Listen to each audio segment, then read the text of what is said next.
believes in the things I think are on God's heart as well, and this is one of them, Karen. If you are interested in walking or sponsoring somebody, probably the best person is Annie Coughlin. Annie, would you raise your hand? She's kind of our church coordinator for that event, and that's coming right up. And so if you are touched, want to be part of that in any way, see Annie, and that'd be a blessing. But we're thankful for that ministry.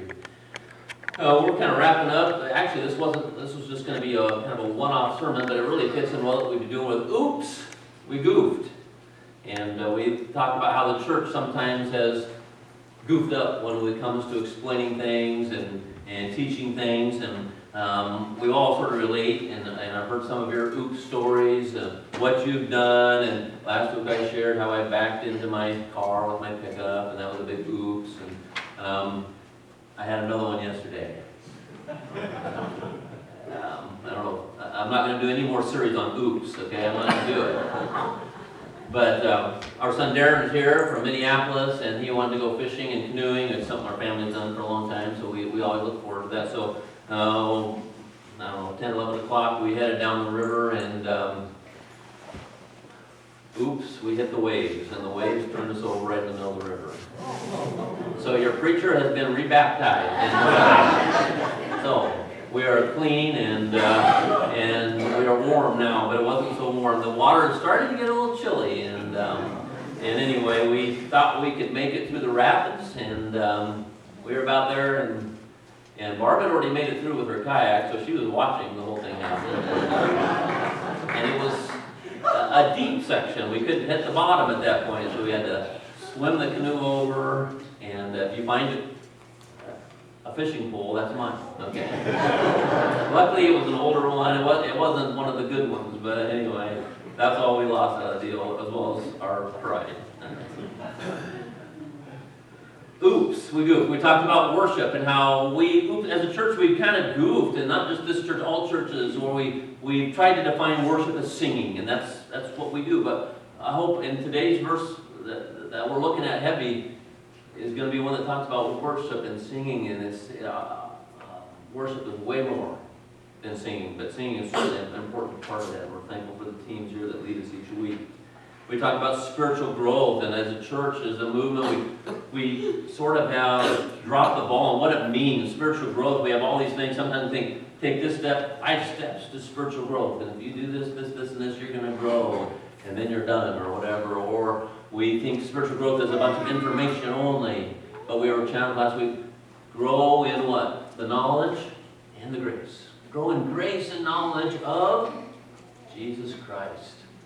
Not a church, not a denomination. Grow in the grace and knowledge of Jesus Christ. And we sort of defined spiritual growth as that lifelong transformational process where you are becoming more like Jesus. And in the process, He gets the glory. That's spiritual growth. To me, that's spiritual growth. It's not how much Bible knowledge you acquire. It's not how many times you taught Sunday school. It's not how many service projects or mission trips you've gone on. It's that lifelong process where you're maturing and you're becoming more like Jesus. And in the end, there's more of Him and less of you. Spiritual growth. Today, we're going to talk about the subject of God's will.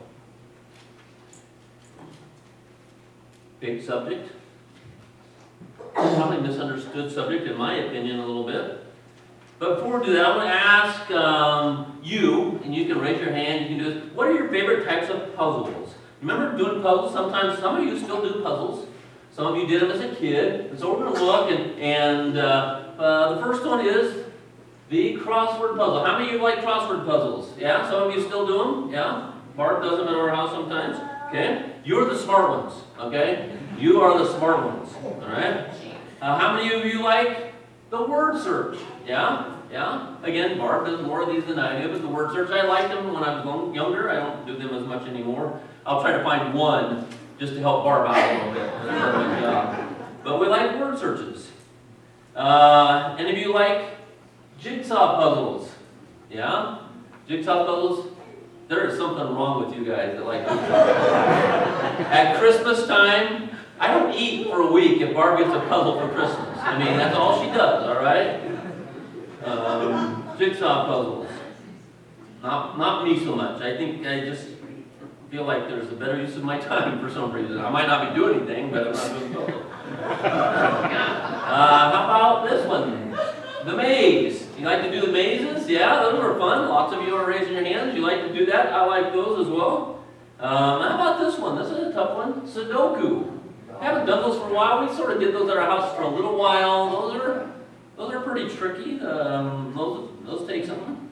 How about this one? Do you remember this was kind of the rage for all the magic eye posters? They were posters in the mall, and if you start when you put your nose under it, and you go backwards, and all of a sudden this image comes into being. I did that forever. I think only one time was I able to see the image. I have no idea if there's an image up there or not. But that's a puzzle that some people really like to do. And I just felt foolish in the mall when I'd be up there, like, everybody's watching you. And here is like the all-time best. If you ever went to the dentist and they had highlight magazines, hidden pictures. Yeah, hidden pictures. I love the hidden pictures, all right? I think sometimes we think of God's will as what we've just seen on the screen. This difficult puzzle where I have to concentrate really hard, I have to figure this out, or it's a maze, and I have to do this. And we think of God's will as being complicated, really hard. I mean, we have to just hope that the picture pops out at us. Sometimes we just stumble upon the right answer. Sometimes you're doing a puzzle and you just accidentally like, ooh, hey, that must be pretty smart, I figured it out. And sometimes we think that's the way it works when it comes to God's will for my life. Someone might be here today saying, I would love, God, if you would share your will for my life right now. Right now. I have some big time decisions coming up. I have some things that are hard. I got to choose the right school. I got to choose the right mate. I'm in a dating relationship. Should I get married to this person? Is this the right one? Is this the wrong one? What do I do? I got a job offer coming up, or I just had one, and now I got to make a decision. If I take the job offer, that means I might have to move. And so God, I really want to know what's your will for my life. Lead me, guide me.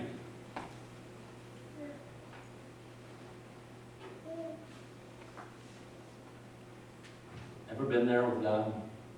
I want to know that one thing. I really like this person, God, but what if they're not the right one? What if I pick them and they're the wrong one? And what if I've been married for 30 years and I discover she's not the right one? And sometimes we confuse God's will. We want to know, and we just say, God, I want to know what your will for my life is. We make lots of decisions every day. Every day. Some of you face some decisions. Which way do I travel to church? There might be 2 roads or 2 ways to go, and you decided I'll just go this way today. Do I have honey bunches of oats or Cheerios for breakfast today? Both. There you go. Make it easy. Do I wear the red shirt or the green shirt? Or the maroon shirt? We make decisions all the time, and we don't really sweat those decisions. We really didn't pray about them. We didn't seek the Lord's guidance on those decisions. They didn't require prayer and fasting. But we also have times in our life where we have those big-time decisions that do require prayer and fasting, and we really want to know, God, lead me. We want to know, God, first of all, do you really care about the decisions I make? You want to know, is this the way I should go? We have college students that have completed their first week of college. They're probably going, what is God's will for mine? Did I choose the right school? What career path do I choose? By the way, if you want to help us, we are collecting goods. We're going to send our college kids some care packages. There's a box in entryway. But at that season of life, they're going, what do I do? Is this the path I go? Should I back up and try to regroup and redo? God, do you care about this big planet? Do you care about what's going on in my life right now? About the days that I live right now, about the days that are before me. And is there any way God, just a normal, regular old person like myself, can even know what your will is for my life? Give me a glimpse. Jeremiah 29:11. For I know the plans I have for you, declares the Lord, plans to prosper you and not to harm you, plans to give you a hope and a future. Probably the most misused Bible verse of all. We love that verse. At every graduation, we put that on cards, or we buy cards, and it has that verse on there. But it's really a misused verse. It really is. It's completely taken out of context. And I don't want to get really weird about it, because it's a great verse. It's a verse that was written to a group of people, and if you read before, they suffered for 70 years, and then it's going to get bad, but there is hope. It's going to get better. And that's what we like about the verse. So I think there is some truth in that verse, that God offers us a hope and a future. Doesn't mean He outlines every little thing about it, I don't believe. So be careful with that verse. A group of people, the Israelites, talking about a future redemption, a future kingdom, and He offers that same future kingdom to you and me as well. But I do believe this: God does care what's going on in your life. I believe that with all my heart. And He does want to give you a future and a hope. So maybe today, maybe we change our thinking a little bit and say, oops, maybe God's will isn't like this puzzle that I have to figure out. Maybe God's will is not like the hidden pictures where I got to just really work hard and find them and search, and maybe it's not that complicated. So I want to suggest some things about God's will that maybe will direct us a little bit better. First of all, God's will for your life is far more about who we are, about who you are, than what we do or where we go. God's will for your life is more concerned about who you are than where you go or what you do. What do I choose? When we think about God's will, our mind goes straight to, should I do this thing or should I do that thing? Should I make this choice for a career? Should I make that choice, or should I change this? That's where we usually go when it comes to God's will. And when we think about God's will, we think about a plan, a blueprint that needs to be followed. Take this step, go this way, turn left. It's kind of like a map. We like maps at our house. We have the Wisconsin Delorme maps, and we look at the back roads, and we look at the things, and we like it. And that's sort of what we think God's will is like. We've got to follow this map. But really, God's will begins with you. Who you are. Not so much, I don't think God's as much concerned about what you choose for a career, what church you go to, what job you do, who you marry. As important as those are, I think He's more concerned about who you are. In fact, if you wanted to do a little study on your own, you could go home and look at the time where God's will is mentioned. You'll find most of those passages have to do not with a choice, but to who you are as a person. Romans 12:1 and 2. Great passage of Scripture. And we used this during our time when we studied worship. I appeal you therefore, brothers, by the mercies of God, to present your bodies as a living sacrifice, holy and acceptable to God, which is your spiritual worship. Do not be conformed to this world, but be transformed by the renewal of your mind, that by testing you may discern what the will of God is. Or what is the will of God? What is the good and acceptable and perfect? I learned that, I memorized that verse in the NIV, and so now when I read it from the ESV, I kind of have to struggle through it. This is God's will. Take your ordinary lives, going to work, waking up in the morning, sleeping, eating, place it before God every day. A living sacrifice. That is God's will for you. That's what worship is. It's nice to come to church. We sing songs and we love them. But the heart and soul of worship is you giving your life to God completely every day. A living sacrifice. That's God's will for your life. That's your spiritual act of worship.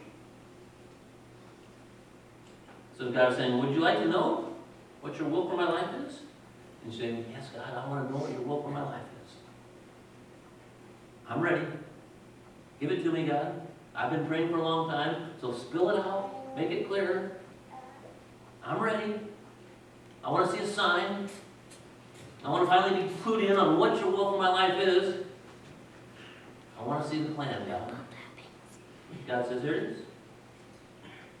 Your life should be totally committed and surrendered to my way. A living holy sacrifice every day of your life. A holy sacrifice. That's my will for your life. Maybe it's not as complicated. Maybe it's not like figuring out, but maybe it is about us and the choices we make, and every day just committing our lives to Jesus Christ. I want to renew my mind. I want to change the way I think. I want my thoughts to reflect the attitude of Jesus Christ. That's your will for my life. And when you do that, guess what? You discover you're smack dab in the middle of God's will. When you surrender your life to Jesus Christ, you find out you are right in the middle of His will. And then there's choices. What really helped me out was a college kid. Noble State had a book. And he talked about God's will being this big umbrella. He said, just don't go outside the umbrella, or you'll get messy. Under here is God's will. You have freedom under this umbrella to choose what you want to do. I have made you. There might not just be one career path for you. There might not just be one choice ahead of you. And for some of you, it might ruin your romantic view of marriage. You might have been able to marry someone different and still been in God's will. That might make you think a little bit. Is there just one soulmate out there for me? Barb dated someone serious before she dated me. I dated a girl serious before I married Barb. We probably could have married those people and been smack dab in the middle of God's will. And some say, well, that's not very romantic. I say that's super romantic. Choose who you want to spend the rest of your life with. Good or bad. I'm thankful for the choice I made when it comes to that. But the reality is we probably could have made, that might ruin your whole idea of what God's plan is for your life. I don't know.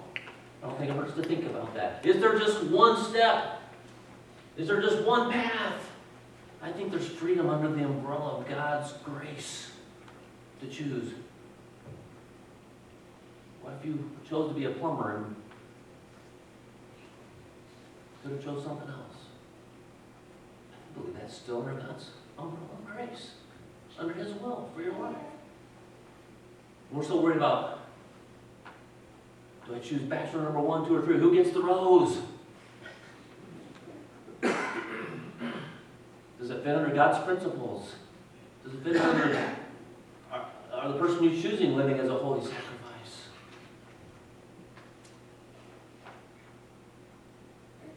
Maybe the key is us being the right person rather than the other person being the right person. 1 Thessalonians 5:16, be joyful always. Pray continually. Give thanks in all circumstances, for this is God's will for you in Christ Jesus. When I read a verse like that, it's not this big maze, it's not this big puzzle, it's not this hidden picture. It's just clear. This is God's will for Brian. Be joyful always. Pray continually. Give thanks in every circumstance. That's God's will for you. You want to know what's God's will for your life? Be joyful. Be a person of prayer. Express your dependence on a great God. I think God would much rather be like a sculptor. Or in molds, as we talked about that, than the potter and the clay. And that's how the Bible describes God. He's the potter. We're the clay. I think God would rather work on that than be this policeman saying, turn right, go this way, don't go that way, do this, go that. I think God wants to shape us rather than say, don't do this, don't go there, do go there, don't. My understanding of God is more gracious, and He sculpts us into what He wants us to be. God takes great delight in just watching you. I believe that.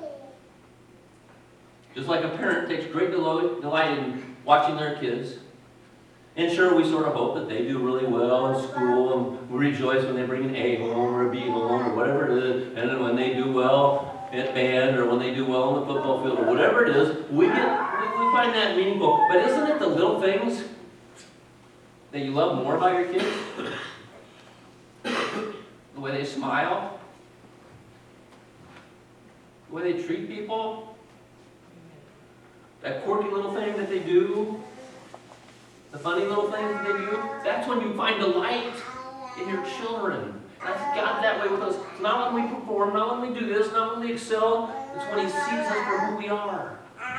Just like a parent does with their own children. same way. He delights in you. And nobody's like you. Easy to compare. We do this as churches. We do this as ministers. I can struggle a lot in ministry because I can compare myself to all the greats. This church is doing this. Chuck Swindoll is a lot better preacher than First Church of Christ preacher. I'll guarantee you that, okay? And so we can compare ourselves. But then finally you realize, maybe I'm just the right one. God can find delight in me, whatever you choose. And so comparison is a killer sometimes when it comes to that. It's a natural thing, but I think God just delights in us. Simple people living out their lives in surrender to Jesus Christ. God is a lot more concerned about who you are and who you are becoming, that maturity thing, than where you go or what you do. He's more concerned about your maturity, that maturity in Jesus Christ, than where you're going or what you do. He's concerned about you. God longs for us to desire Him more than answers for our life. I don't know if you've ever thought about that. Sometimes God's will shows how selfish we are. God, I just want your answer for my life. And it becomes all about me. I just want direction. It's kind of like the gift and the giver that we talked about. I'd rather have the gift than the giver. And sometimes we fall in love with the gifts that God has given us, but we forget who the giver is. That's kind of idolatry. God longs for us to desire Him more than the answers for life. And so sometimes we're just selfish. Is this the right person? Am I going to be okay if I choose this path? Am I going to get rich? And it becomes more about us than it does about God. We just want His answers. I think sometimes He says, Brian, do you really love me? Or do you just want the answers and how to have a good life? Which is it? Your passion for me?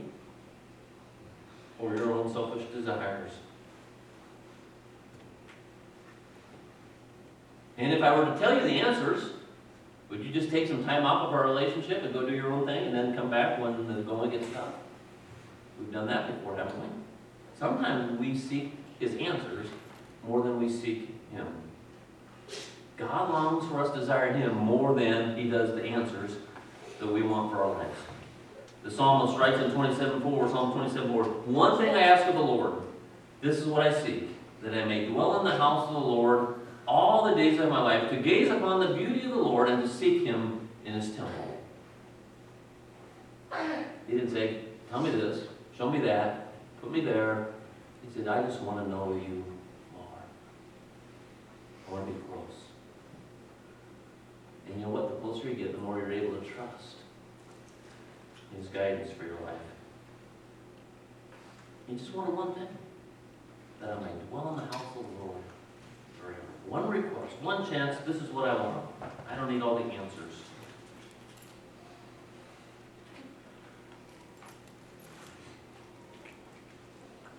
That close relationship begins, and then life gets fun.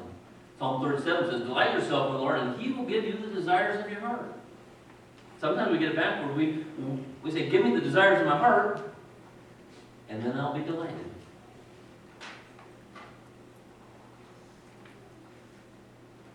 Sometimes our role is not to find the will of God as much as it is just to follow, just to trust. We get so worried about, what's God's will for my life? We wonder, what is that will? Did God lose His will for my life? He hasn't revealed the plan. I really don't know. I'm getting older. What is it? We get so worried about it. Matthew 4:18-20. While walking by the Sea of Galilee, He saw two brothers, Simon, who was called Peter, and Andrew, his brother, casting a net into the sea, for they were fishermen. And He said to them, follow me, and I will make you fishers of men. Immediately they left their nets and followed Him. I guarantee they didn't know the plan. They didn't know the plan. They just said, I want to follow you. And God took ordinary fishermen, tax collector, and others, and they just surrendered their life to Him. And they had no idea how the ride would be. But I think they'll never regret that decision. We want to know things. We want to know what's ahead. But I think it's the little everyday things that show that we pursue God, that we're in the middle of God's will. Do I pick up my socks? Do I help my wife? Do I call the people I should call? That could be God's will for your life. The little things. Have I forgiven my dad? My brother? My sister? I think that's God's will for your life. No, God, I want to know their plans for me. It's more about who you are. So our job is just to daily walk with Him, daily spend time with Him, get closer, grow, spend time in His Word, obey the promptings that He leads us to in life. I don't know if you watched the Packers the other night. I'm assuming many of you did. A few of our Viking fans could have cared less that they were on. But if you watched, there were times where Aaron Rodgers did this. Didn't he? What was he doing? You have a headache?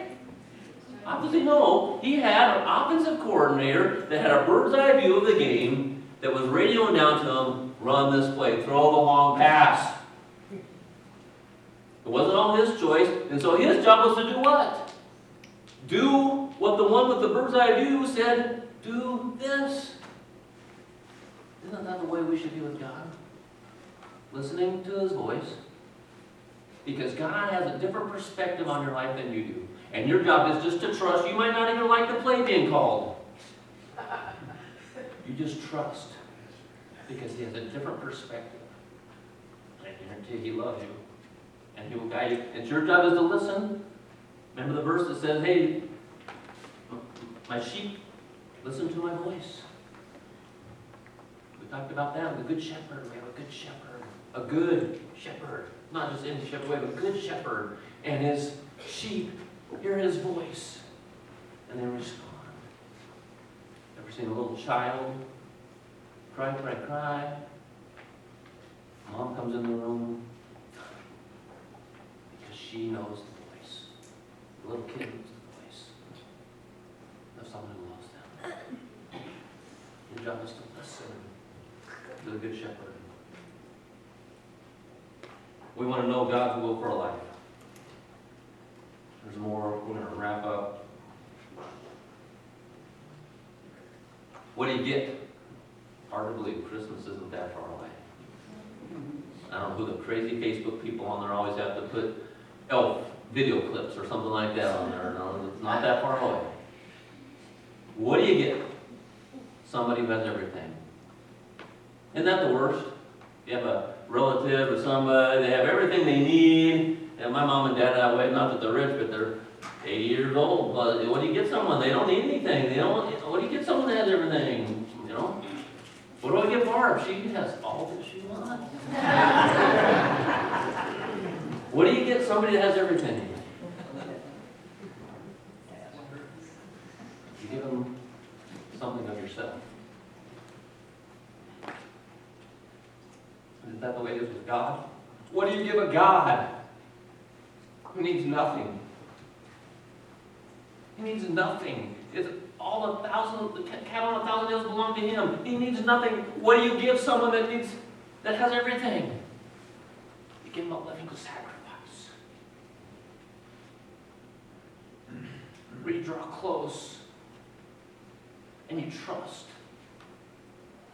That's what He wants for His people. He wants a trusting, loving relationship. Present your bodies as a living sacrifice, holy. Ooh, we didn't even talk about that. Holy. That's God's will for your life. Give Him your best. Let's pray.